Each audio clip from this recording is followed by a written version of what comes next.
परम पूज्य आचार्य प्रवर ने छापर से प्रस्थान किया और लक्ष्य था कि आचार्य वर को मुंबई पहुंचना है। और मुंबई तक की यात्रा को मैं 4 भागों में विभाजित कर रही हूँ।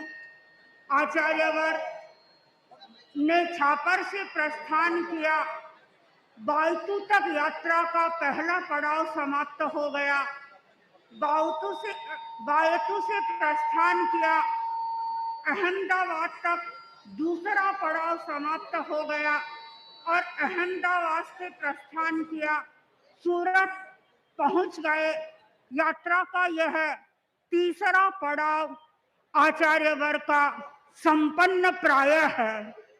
आचार्यवर का डेस्टिनेशन है मुंबई चातुर्मास करने के लिए। सूरत आचार्यवर पधारे हैं और अब तक लगभग आचार्यवर ने 1500 किलोमीटर की यात्रा कर चुके हैं। और अब आगे मुंबई का माइलस्टोन तो हम देख रहे हैं 250 पौने 300 का, पर मुझे नहीं लगता कि आचार्यवर 250 पौने 300 किलोमीटर पास करने के बाद में मुंबई पहुंच जाएंगे। ये किलोमीटर बढ़ते रहते हैं। सूरत भी कब से आ रहे हैं, देख रहे हैं कि सूरत 35 किलोमीटर दिखाई देता है, कभी 37 किलोमीटर दिखाई देता है, लेकिन सूरत तो आचार्यवर के लिए तो दूर दूर होता चला जा रहा है। कितनी ही दूरी क्यों न हो, लेकिन महापुरुषों के चरण तो गतिशील होते हैं और वो उस दिशा की ओर प्रस्थान कर देते हैं और अपने गंतव्य स्थल तक पहुंच जाते हैं। आचार्यवर यात्राएं कर रहे हैं और यात्राओं का अपना मिशन भी बनाया हुआ है, किंतु आचार्यवर के भीतर में करुणा है, आचार्यवर के भीतर परमार्थ की भावना है। और जो व्यक्ति परमार्थ की चेतना से जीता है, वह व्यक्ति दूसरों के कल्याण के लिए स्वयं कष्ट सहन करता है, अपने सुखों की वह परवाह नहीं करता। राजा दुष्यंत के बारे में महाकवि कालिदास ने लिखा है, स्व सुख निरभिलाष है छिद्यते लोक हेतु हो, यानी राजा अपने सुखों की अभिलाषा नहीं करता है और वह लोक कल्याण के लिए पुरुषार्थ करता है।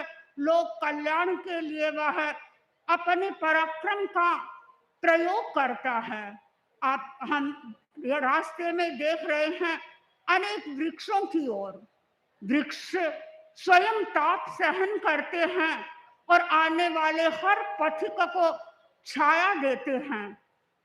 और अभिज्ञान शाकुंतलम में एक जगह लिखा गया है, वृक्ष के संदर्भ में ही अनुभवति ही मूर्धना पादपस तीव्र उष्णम शमयति परितापम छायया संश्रितानाम, यानी वृक्ष है वो अपने सिर पर ताप को सहन करते हैं और ताप को सहन करके भी संश्रितानाम जनानाम, यानी अपने आश्रय में जो लोग आते हैं, आने वाले लोगों को वह छाया देता है, शीतलता प्रदान करता है। और परम पूज्य आचार्यवर को ही हम देख रहे हैं कि वे स्वयं कष्ट सहन कर रहे हैं और कष्ट सहन करके भी हर आने वाले व्यक्ति को शीतलता प्रदान करते हैं, शांति प्रदान करते हैं और अपनी मंजिल की ओर आगे से आगे बढ़ रहे हैं।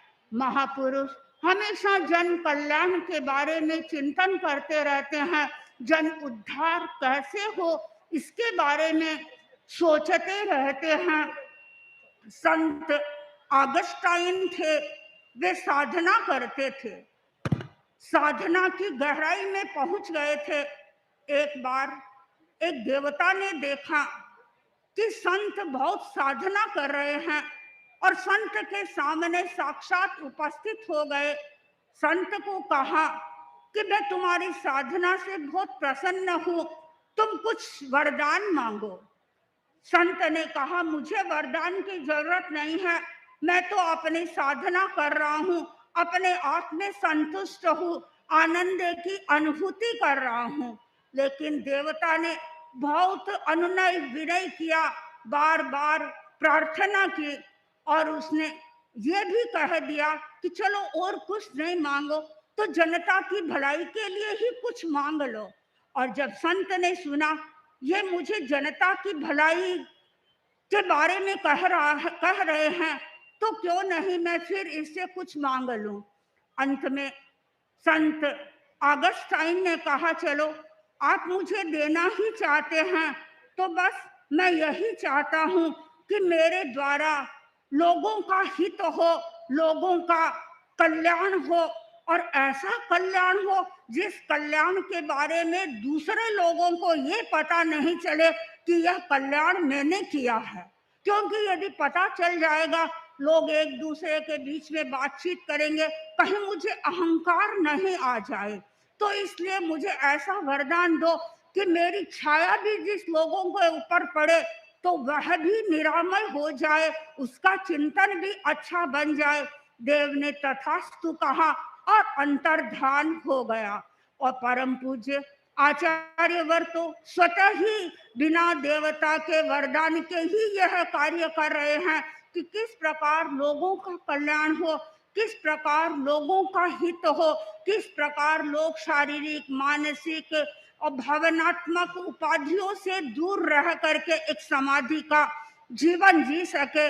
परम पूज्य आचार्यवर सूरत में पधारे हैं, और सूरत के इस भव्य दृश्य को मैं देख रही हूँ।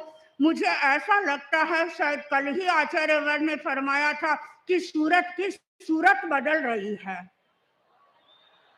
और सचमुच में जब जुलूस का दृश्य हम दूर से ही देख रहे थे, तो हमें भी ऐसा ही लग रहा था कि कहीं लोगों की इतनी भीड़ भी एक साथ उपस्थित हो सकती है क्या। किंतु जो महापुरुष शक्ति संपन्न आभा मंडल वाले होते हैं, उन्हें लोगों को अपने पास बुलाने की जरूरत नहीं होती है, लोग स्वतः उनके पास में आते रहते हैं। और आचार्यवर भी लोगों को समाधि का वरदान देते हैं। मैं एक प्राकृत के श्लोक के साथ ही अपनी बात को संपन्न करना चाहूंगी। जह कारुण्यो विज्जो देई समाहिं जनान जरिया, इह भव जर गहियाणं धम्म समाहिं गुरु देई। एक वैद्य है जिसके भीतर करुणा का झरना प्रवाहित हो रहा है, उसके पास में अनेक लोग आते हैं, शारीरिक रुग्ण लोग आते हैं, मानसिक रुग्णता वाले भी लोग आते हैं, लेकिन वह जो कारुणिक वैद्य है, वह सबको समाधि देने का प्रयत्न करता है। और इसी प्रकार आचार्य ने लिखा है कि गुरु के पास में भी संसार ज्वर से ग्रस्त अनेक लोग आते हैं, गुरु उनको समाहिं देई, गुरु उनको धम्म समाहिं देई, गुरु उनको धर्म की समाधि देते हैं। आचार्यवर के पास अनेक लोग आते हैं, आचार्यवर उन लोगों की समस्याओं को सुनते हैं और उनका समाधान देते हैं। आचार्यवर सूरत में पधारे हैं, सूरत के लोगों को आरोग्य प्रदान करेंगे, सूरत के लोगों को बोधि प्रदान करेंगे और सूरत के लोगों को समाधि प्रदान करेंगे। इसी